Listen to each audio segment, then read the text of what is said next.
12 to 17.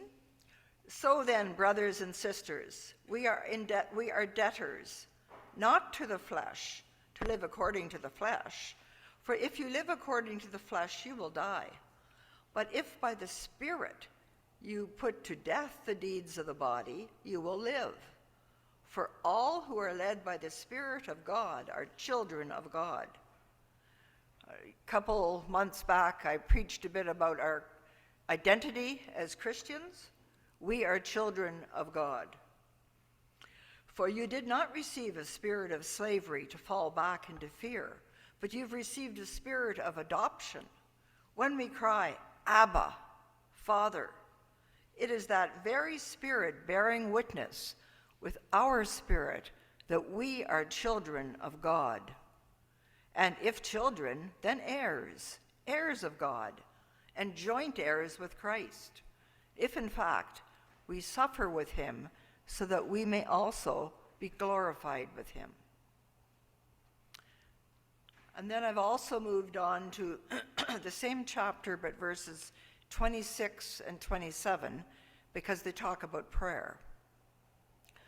Likewise, the Spirit helps us in our weakness, for we do not know how to pray as we ought. We're learning different ways, thanks to Peter and the children's time. But that very Spirit intercedes with sighs too deep for words. And God, who hears the heart, knows what is the mind of the Spirit, because the Spirit intercedes for the saints according to the will of God. And then another passage from James. Are any of you suffering hardships? Let them pray. Are any of you happy? Let them sing praises. Are any of you sick? Let them call for the elders of the church to come, pray, and anoint with oil in the name of the Lord. Let such a prayer be offered in faith. Pray for each other so that you may be healed. The earnest prayer of the righteous is powerful and effective. And now Christine will come and share the message with us.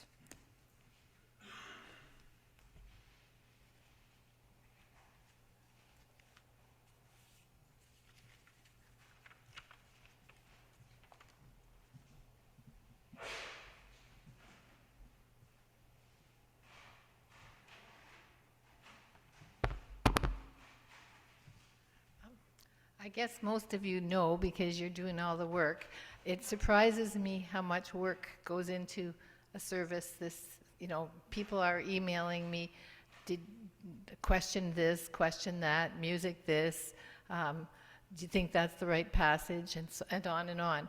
So it just surprises me how much love goes into an interaction among everyone. And it's such a blessing that everyone works together to make this a holy time.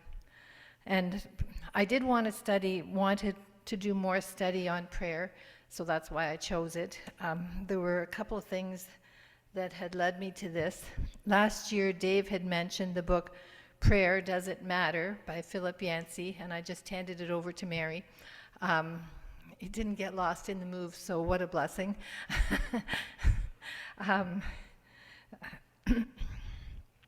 Art had asked some really thought-provoking questions. One of them was, does prayer change us, or does it change something? Something like that was the question I heard in his. So it gave me lots of things to think about. The next question, as I'm getting ready to try to do this message, was how can I tie it to today's lectionary readings? How can I tie the lectionary readings to the topic of study here? Shelby had said, read them over, read the lectionary readings, and see what you feel called to talk about. Mary didn't think the first suggested reading had much about prayers, so she suggested another one. That's good, But I had already done some studying, and as I pondered it, I had, anyways, it left me with lots of questions. The reading itself left me with lots of questions to wrap my mind around. But the good news is we aren't supposed to understand it all those questions, because the verse after the recommended reading, verse 9, it said, Isaiah, after where Isaiah says, "Here I am, Lord," verse 9 goes on to say, "Keep listening, but do not try to comprehend." We are asked to judge, to just place our, I'm just not sure about this microphone. Am I getting it right? It's okay. We are asked to just place our trust in God. Keep listening and try not to comprehend. Verse 9 really speaks to me. Preparing to give a message is like studying to learn new information. I wanted to study more about prayer. From past sermons and the huddle meetings, I've heard questions that have made me want to expand my understanding of prayer. Prayer changes Prayer changes everything. Prayer is a way to be in relationship with God. Up to now, I thought of prayer as a way to ask God for things, thank Him for things, praise Him and all His creation. I know that God is the power of love.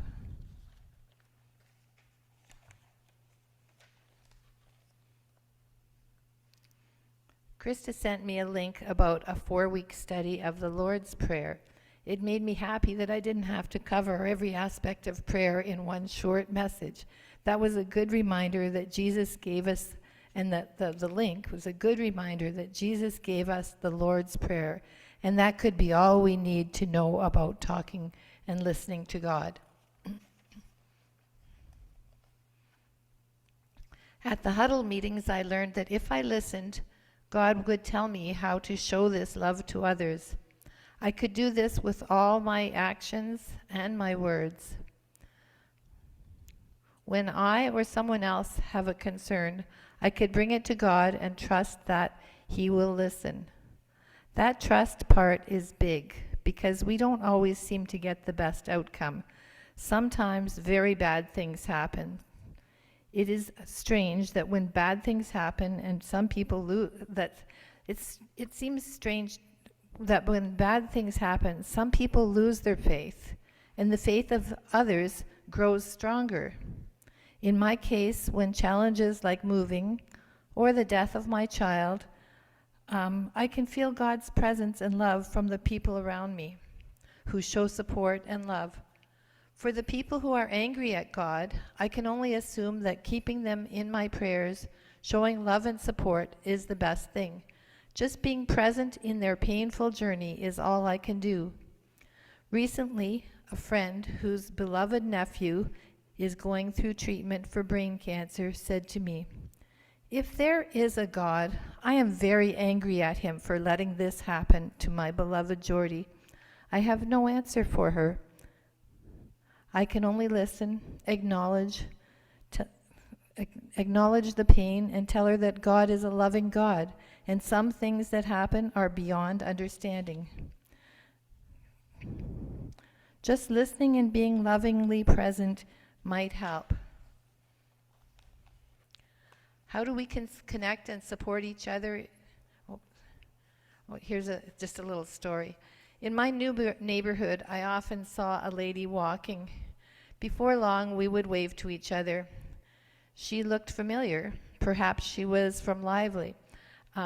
Everyone knows that I'm terrible at recognizing people. Anyways, I stopped to ask her, after a while, I stopped to ask her her name, and it turns out I taught her in grade 6. She's 63 years old now. And we would sometimes chat. She helped me solve the mystery of the painted rock that appeared in my driveway. It was a lovely painted rock. I had just got home, went in, carried some things into the house. A couple minutes later, went out to close up the bus, and right where I would walk was this beautiful painted, like a gecko. And it was really pretty. And it felt like a gift from the neighborhood. And I couldn't find the answer, like who had painted it. I went on the Good Times in Gatchel website and I asked, and I got lots of likes. And somebody said, well, some things are just not for you to know. Anyways, in meeting with Maureen, I eventually figured it out, that she was the painter. As we got to know each other, I learned that she was a woman of faith who had attended church regularly. She shared some sad news information. Her beautiful 27-year-old daughter with 2 children. The daughter was a kindergarten teacher. Her daughter died in a snowmobile accident in 2015. After a while, I asked her if she was angry at God, because my other friend had been so angry. I guess that's part of the process of getting used to bad things. She said she had struggled with anger, that she felt that God is not a punishing God. She still questions why God took her daughter. She didn't lose her faith that there is a loving God, however. She told me that painting rocks, some with pictures, others with uplifting, sometimes prayerful messages, is her therapy. It makes her happy when she brings a little happiness and love to others. That's another way of supporting people. Anyways, it was a joyful little discovery.